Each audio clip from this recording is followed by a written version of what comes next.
Salut tout le monde, c'est le Point F1, on se retrouve aujourd'hui pour débriefer le 10e Grand Prix de cette saison de Formule 1 2023, le Grand Prix d'Autriche.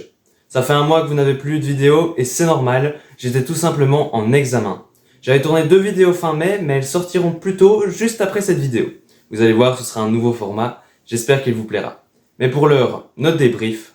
Alors, on fait le point ?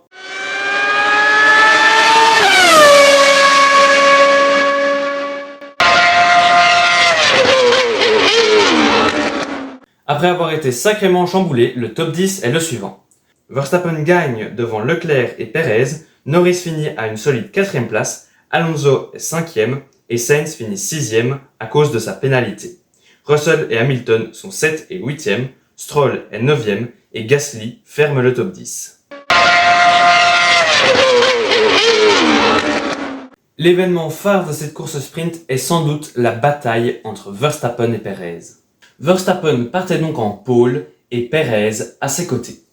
Dès l'envol, on a su qu'il ne se ferait pas de cadeau. Perez a pris un meilleur départ que Verstappen, qui lui a fermé la porte en essayant de le tasser contre le mur. Mais Perez a insisté à l'intérieur et s'est retrouvé en tête à la sortie du premier virage.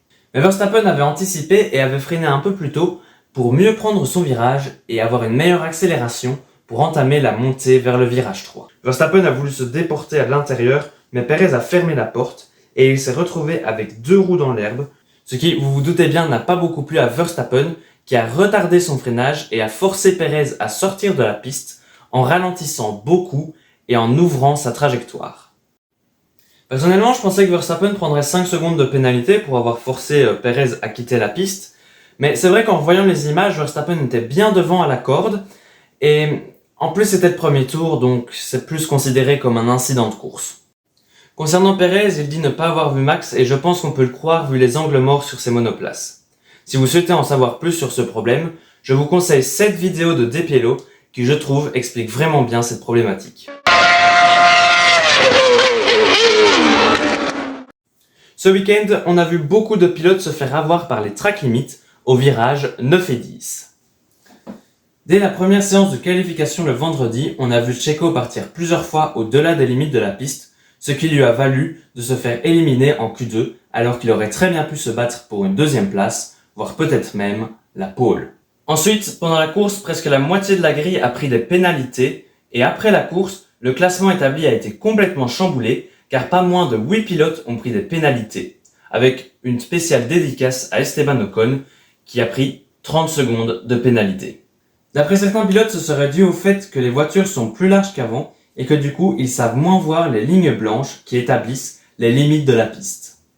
Je tiens quand même à vous rappeler que déjà l'année passée, lors du Grand Prix d'Autriche 2022, il y avait eu un grand débat autour de ces limites de piste et que les pilotes n'ont finalement fait cette année que de répéter ce qu'ils avaient déjà dit l'année passée.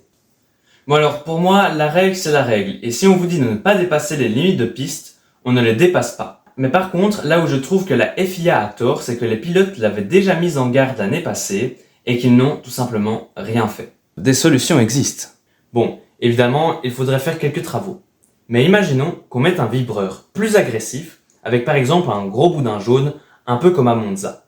Là, les pilotes ne dépasseraient tout simplement pas les limites de la piste, parce qu'ils auraient peur de prendre le vibreur et d'abîmer leur voiture. Ou alors, plus radical, on met un bac à gravier, et là, vous pouvez être sûr que les pilotes ne dépasseront plus jamais les limites de la piste.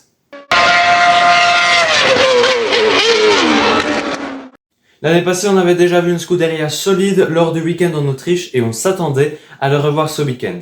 Et ils ne nous ont pas déçus avec une solide 2e place pour Leclerc et une 6e place pour Sainz.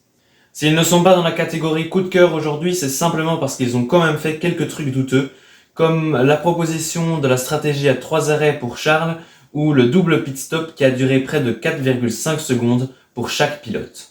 On a également vu un Charles Leclerc en difficulté le samedi matin lors de la shootout, qui passait certes à chaque fois à la séance suivante, mais qui le faisait quand même de justesse. J'aimerais quand même féliciter Sainz qui avait un problème au niveau des freins lors de la Q1 et qui à la dernière minute a su passer en Q2 pour au final se qualifier avec le 3e chrono lors de la Q3. J'espère que Ferrari pourra continuer sur cette lancée et que ce n'était pas juste dû au circuit. Réponse la semaine prochaine à Silverstone. Ce week-end, Lando Norris a été impérial sur sa McLaren qui bénéficiait d'améliorations. Il a d'ailleurs été élu Driver of the Day. Il nous a d'abord fait une magnifique P3 en shootout qui s'est transformée en P9 à cause de la bataille entre Perez et Verstappen qui l'a gêné. Mais grâce à sa solide qualif du samedi et un peu de chance avec les pénalités, il a fini 4e de la course principale. Piastri, quant à lui, ne bénéficiait pas encore des nouvelles pièces qui représentent 50% du package d'amélioration qui sera amené d'ici la Hongrie.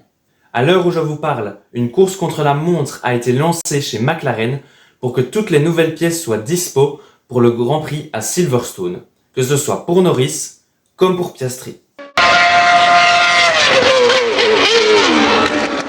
Ces derniers temps, on avait vu du mieux chez Mercedes, mais ce week-end, on les a vus un peu en retrait par rapport aux autres, surtout en shootout où Hamilton a fini 18e, un peu gêné par Verstappen, et Russell 15e.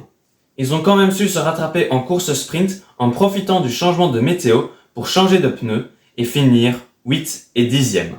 Pour la course, Hamilton a d'abord pris 5 secondes de pénalité puis 10 après la course, ce qui le classe 8e. Russell 7, qui était parti en 11e position. D'après Toto Wolff, cette contre-performance est surtout due à un manque d'adhérence et à mon avis, les pénalités n'ont certainement pas aidé. Au pilote, Verstappen creuse l'écart avec Perez qui a maintenant 17 points d'avance sur Alonso, qui creuse lui aussi l'écart avec Hamilton, et Norris refait son apparition dans le top 10. Au constructeur, Red Bull est intouchable avec presque 200 points d'avance sur Mercedes qui se fait rattraper par Aston après leur week-end compliqué. McLaren marque de précieux points et Haas passe devant Alfa Romeo. Avant de conclure, j'aimerais juste vous annoncer qu'il est désormais possible de cliquer sur les liens en description. Rappelez-vous, ce n'était pas faisable car il fallait que je développe un peu plus ma chaîne. Et maintenant c'est fait. Donc YouTube m'a autorisé à rendre les liens cliquables. Donc vous avez l'Insta dans la description évidemment. N'hésitez surtout pas à aller y faire un tour. Voilà, c'est déjà la fin de ce débrief. N'hésitez pas à me dire ce que vous en avez pensé dans les commentaires. J'espère qu'il vous aura plu. Si c'est le cas, abonnez-vous, lâchez un pouce bleu. Vous avez l'Insta dans la description et ici en haut à gauche. N'hésitez surtout pas à aller y faire un tour. Nous, on se retrouve très bientôt pour l'une des 2 petites vidéos dont je vous ai parlé en début de vidéo. À la prochaine, au revoir.